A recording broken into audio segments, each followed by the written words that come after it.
नमस्कार। संसार क्रांति की टीम इसमें रोहतक के दयानंद मठ में मौजूद है, जो कि आर्य प्रतिनिधि सभा हरियाणा का मुख्य कार्यालय है। और जैसे कि आर्य समाज के बारे में हम बताएं तो आर्य समाज के बारे में अवधारणा आमतौर पर यह है भी, आज़ादी की जो जंग रही, उसकी जो लड़ाई थी, उस आज़ादी की जंग में लगभग 85% आर्यों का योगदान रहा है। ऐसे में आज आर्य प्रतिनिधि सभा हरियाणा के मुख्य कार्यालय में संसार क्रांति की टीम पहुंची है और आर्य समाज की जो वर्तमान की जो कार्यशैली है उसके बारे में हम दिखाना चाहेंगे। जैसे आर्य समाज के बारे में बताया जाता है भी, चक्रवर्ती साम्राज्य रहा है आर्य समाज का, और हजार वर्ष तक नहीं, लाखों वर्ष तक नहीं, करोड़ों वर्षों तक चक्रवर्ती साम्राज्य आर्यों का रहा है। तो आज एक और अवधारणा पैदा हो गई, आर्य समाज कहीं ना कहीं निष्क्रिय होता जा रहा है। तो उसी कड़ी में हम दिखाना चाह रहे हैं आर्य प्रतिनिधि सभा हरियाणा की जो प्रचार वैदिक प्रचार वाहन है, उनकी हम अपने दर्शकों को दिखाना चाहेंगे। जिस प्रकार से आप देख सकते हैं यहाँ पर वैदिक प्रचार जो वाहन है, उनके माध्यम से पूरे हरियाणा में आर्य प्रतिनिधि सभा ने वैदिक प्रचार का बिगुल बजा दिया है और आर्य समाज के जो सिद्धांत रहे हैं और जो भी उनकी विचारधारा रही है, उसको स्थापित करने के लिए एक प्रयास किया जा रहा है आर्य प्रतिनिधि सभा हरियाणा द्वारा। मैं दिखाना चाहूँगा, जैसे कि आप देख सकते हैं यहाँ पर लिखा सत्यम वदम, सच बोलो। हर चीज़ का एक स्लोगन दिया गया है। उस स्लोगन के माध्यम से प्रचार का एक अनूठा प्रयास, एक ऐतिहासिक कदम इसको हम कह सकते हैं आर्य प्रतिनिधि सभा हरियाणा के द्वारा। तो इसमें हर तरह की व्यवस्था दी गई है। हर गाड़ी के साथ एक प्रचारक होता है, भजनोपदेशक की टीम होती है, उसमें प्रवचन देने वाले होते हैं और अपने आप में चलता फिरता एक प्रचार है वैदिकता का। ये आप देख सकते हैं, हर प्रचार वाहन पर एक स्लोगन है। यहाँ आप देख सकते हैं, क्या आप जानना चाहते हैं कि एक सवाल दे दिया गया है, दुखों का कारण क्या है, शांति कैसे प्राप्त हो सकती है। तो आप यहाँ देख सकते हैं सत्यार्थ प्रकाश, जो ऋषिदान का जो अनमोल ग्रंथ हम जिसको कह सकते हैं, उसके माध्यम से एक प्रचार अभियान चला दिया गया है, बिगुल फूंक दिया गया है। मैं अपने कैमरामैन को कहना चाहूँगा वो दिखाएं वेद प्रचार वाहन की दूसरी साइड वाला जो हिस्सा है। आप देख सकते हैं यहाँ पर दृश्य दिखाई दे रहे हैं। आर्य समाज के प्रौधा हैं और हमारे जो संस्कृति को पोषित करने वाले महान योद्धा हुए हैं, उनके दृश्य यहाँ पर हैं और स्लोगन भी दिखाई दे रहे हैं और भी बहुत कुछ आप देख सकते हैं कि इस प्रकार से प्रचार के लिए एक अनूठा प्रयास आप देख सकते हैं। ये जो वैदिक प्रचार वाहन है, यहाँ भजनोपदेशक हैं और इनके सहयोगी भी मौजूद हैं। एक प्रयास किया जा रहा है, इसके माध्यम से जगह जगह पर जाकर के, गांव में जाकर के रथ यात्राएं निकाली जा रही हैं। तो इस कड़ी में आप देख सकते हैं यहाँ वाहनों की लंबी कतार लगी हुई है। तो इसकी तमाम जानकारी हम लेंगे। यहाँ आचार्य सर्वमित्र जी हैं, हम उनसे जानने का प्रयास करते हैं। आचार्य जी से हम जानने का प्रयास। आचार्य जी, जो ये अभियान चलाया गया है, एक मिनट आप थोड़ा आवाज कम कर लीजिए। तो जैसा कि हम बता रहे थे, आर्य प्रतिनिधि सभा हरियाणा द्वारा वेद प्रचार का बिगुल बजा दिया गया है और इसी कड़ी में हमारे साथ मौजूद हैं आचार्य सर्वमित्र जी। आचार्य जी, स्वागत है आपका कार्यक्रम में। धन्यवाद, आपका स्वागत है। जी आचार्य जी, जो ये प्रचार यात्रा है, जो प्रचार वाहन है, वैदिक प्रचार वाहन, इसके किस तरीके से, ये किसका आइडिया है और कैसे आप लोगों के मन में अभी इसके माध्यम से कैसे प्रचार संभव है और क्या क्या नई योजनाएं हैं, उसके बारे में बताएं थोड़ा। देखिए, इसमें आर्य प्रतिनिधि सभा हरियाणा जो आज हम 21वीं सदी में प्रवेश कर रहे हैं, तो आधुनिक यंत्रों का भी हमने प्रयोग करना चाहिए। जिस प्रकार से आज टेक्नोलॉजी का है, तो हमने भी एक प्रयास किया कि भी सामान्य रूप से टेक्नोलॉजी का प्रयोग करके और गांव-गांव में और अच्छी भूमिका के साथ, जिस प्रकार से देश और समाज में युवाओं के अंदर एक दुर्व्यसनों की बढ़ रहे हैं, दिन प्रतिदिन अत्याचार, बलात्कार और नशा बढ़ रहा है। क्योंकि हमारे देश का जो मूल युवा, चाहे वो आर्मी के अंदर है या योद्धा है, वो उत्तर भारत का ज़्यादा था। तो अभी कुछ ऐसी परिस्थितियाँ आ रही हैं कि भी उत्तर भारत के युवाओं को खराब करने का वो है। तो आर्य समाज ने हमेशा ही देश का नेतृत्व किया है। चाहे वो देश जिस समय गुलाम था, उस समय से हम इतिहास को उठा करके देखते हैं, भगत सिंह, राम प्रसाद बिस्मिल आदि, आर्य समाज की, लाला लाजपत राय, आर्य समाज की ही देन है जिन्होंने देश को आज़ादी की तरफ मोड़ा था। तो आर्य समाज हमेशा समाज का नेतृत्व करता है, तो आज भी नेतृत्व पूरी मजबूती के साथ करता है। तो हमने उसी के लिए भी और अच्छी तरह से इस काम को हो, तो ये अपने आर्य प्रतिनिधि सभा हरियाणा ने 15 ऐसे वेद प्रचार वाहन पूरे प्रदेश में छोड़े हैं, जिसके अंदर ऐसे उपदेशक हैं, माननीय उपेंद्र जी हैं, बहन जी दया जी हैं, रमेश जी।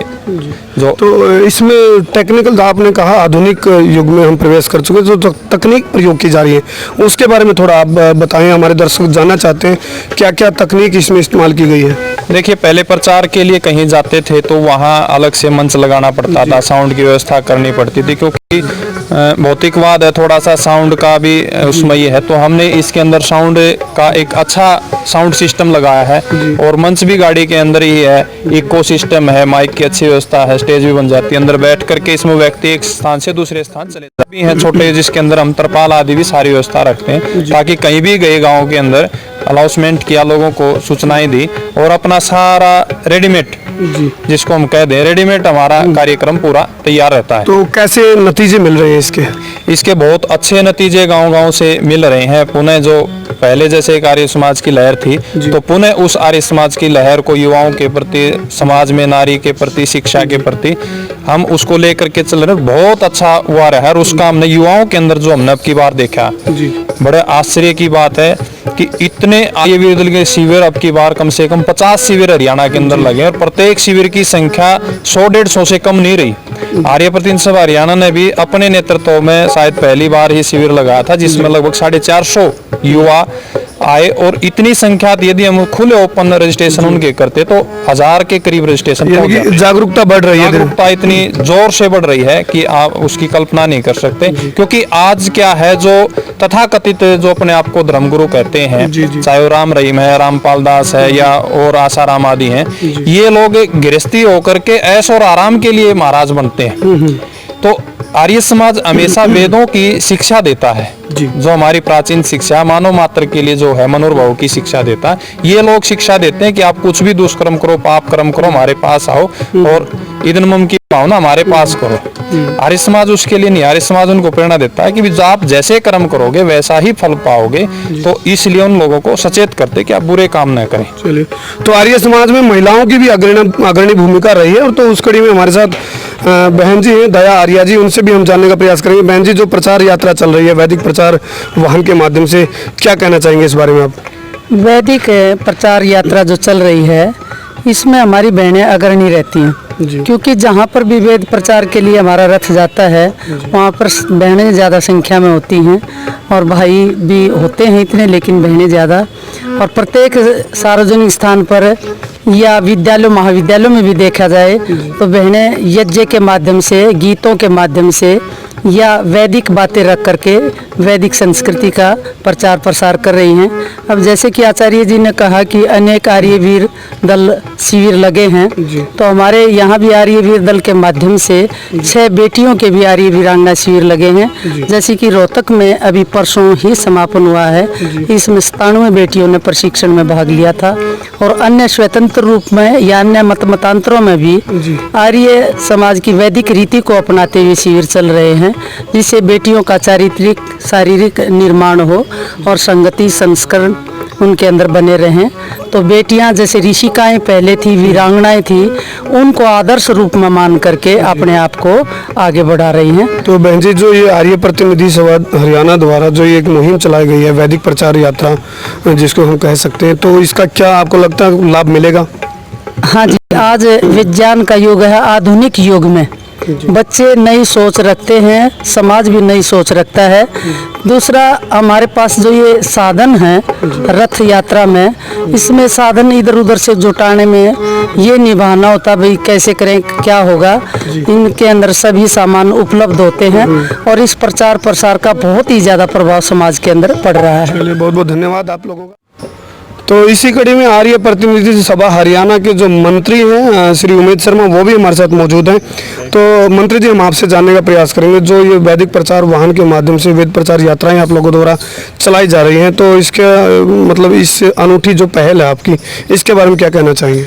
ये इसकी पहल हमने बड़े सोच समझ करके की है कि गांव-गांव के अंदर जो बुराइयां फैली हुई हैं, वैदिक धर्म के प्रचार के लिए इन सभी रथों को जो है तैयार किया गया है।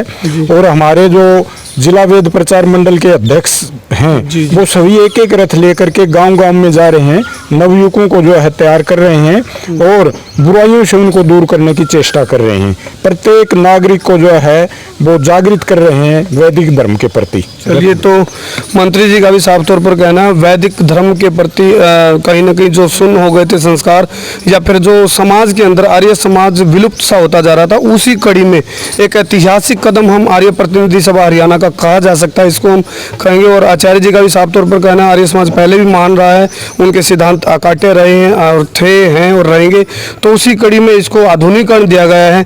बहन जी ने भी बताया महिलाओं का भी बहुत बड़ा योगदान रहा है आर्य समाज के विचारों को प्रभावित करने में। तो इस कड़ी में आप देख सकते हैं, हम दिखाना चाहेंगे अपने दर्शकों को, ये वो रथ है जिसके माध्यम से जैसे भी जिस भी गांव या शहर या कस्बे में ये गाड़ी जाती है तो इसको एक ऐसा स्वरूप दिया गया है, ऊपर से इसको खोल दिया जाता है और यहाँ पर एक मंच तैयार हो जाता है। यहाँ पर हमारे साथ भजनोपदेशक हैं उपेंद्र जी हैं, हम इनसे भी जानने का प्रयास करेंगे क्योंकि आप भी इस डिजिटल और आधुनिक तकनीक का एक माध्यम बने हैं। तो क्या कहना चाहेंगे, ये जो प्रयास किया जा रहा है आर्य प्रतिनिधि सभा हरियाणा द्वारा, उपेंद्र जी, तो क्या कहेंगे इस बारे में? मैं पहले भी एक महीना के लिए यहाँ पे आया हूँ और गांव-गांव में हम जब जाते हैं तो बड़ी श्रद्धा से लोग हमारी बातों को ग्रहण कर रहे हैं, विशेषकर बच्चे ज़्यादा आते हैं। और पिछले दिनों मैंने 81 स्कूल कॉलेज आईटी किए थे और उनमें हमें इतना अच्छा रिस्पांस मिला और कहा कि हर 6 महीने में आप इस रथ को लेकर के हमारे स्कूल में आओ, हमारे कॉलेज में आओ, जिससे कि हमारे इन नौजवानों में जो आधुनिक चीज़ें आजकल नवयुवक गंदी दिशा में जा रहे हैं, पश्चिमी सभ्यता में फंस रहे हैं, तो ये वैदिक पद्धति हमारे बच्चों में आए तो तब जाकर के इस राष्ट्र का उत्थान होगा। इसलिए हम दो लाइनें आपको सुना, आओ लौट चले वेदों की ओर, आओ लौट चले वेदों की ओर, जब थी वेदों की परनाली भारत में थी तब खुशहाली, अरे था भारत सिर मोर रे, आओ लौट चले वेदों की ओर, चलो लौट चले वेदों की ओर, आओ लौट चले वेदों। तो आप देख सकते हैं, आओ लौट चले वेदों की ओर, इस तरह के प्रयास यहाँ पर आर्य प्रतिनिधि सभा द्वारा किए जा रहे हैं। और मैं एक बार और दिखाना चाहूँगा, अपने कैमरामैन को कहना चाहूँगा वो दिखाएं। यहाँ पर आचार्य सर्वमित्र जी ने जिस प्रकार कहा 15 गाड़ियाँ प्रचार यात्रा में चला दी गई हैं और कहीं ना कहीं जो आर्य समाज के जो सिद्धांत हैं उनको पुनर्जागृत करने के लिए और लोगों तक पहुँचाने के लिए, जन जन तक पहुँचाने के लिए ये प्रयास है। इसे और आप पीछे भी देख सकते हैं एक और प्रचार रथ है। तो इस प्रकार से पूरे हरियाणा में वैदिक विचारों का डंका बजाने की जो एक बिगुल बजा दिया है हरियाणा प्रतिनिधि सभा द्वारा। तो हम भी अपने दर्शकों को आज यही दिखाना चाहते थे, जिन सिद्धांतों पर चल करके आर्य समाज ने चक्रवर्ती साम्राज्य किया है उन सिद्धांतों को प्रतिपादित करने के लिए एक अनूठी मुहिम जो चलाई गई है ये काफ़ी सराहनीय है। और हम भी चाहेंगे दर्शकों को इस माध्यम से ज़्यादा से ज़्यादा वो इन सिद्धांतों को अपने जीवन में अपना करके कहीं ना कहीं जो स्वर्णिम अपना समय रहा था उसको याद करें, उन संस्कृति और संस्कारों को जानने की तरफ अग्रसर हो। और भी तमाम इसी प्रकार की जानकारियों से जुड़े रहने के लिए आप बने रहिए संसार क्रांति के साथ। रोहतक दयानंद मठ से संसार क्रांति के लिए कर्मवीर आर्य।